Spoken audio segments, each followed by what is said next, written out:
Nicolò Pesce al primo passaggio, per il secondo, quello di 100 metri, c'è Riccardo Guida, 56,91, l'atleta del Ginnasium dalla sesta corsia in questa Serie 2.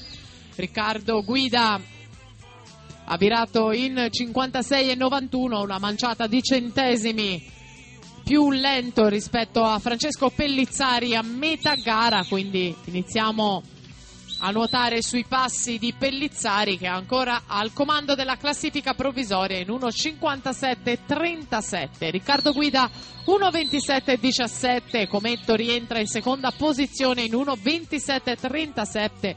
C'è poi Daniel Moises Loschi in terza posizione, 1,28,29 per lui di passaggio.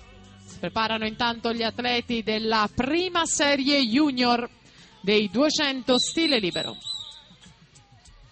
Andiamo a vedere ormai il touch finale a cura di Mattia Cometto, 1,56,75. L'atleta del Veneto Banca Montebelluna fa meglio di Riccardo Guida e va al comando della classifica, va in terza posizione.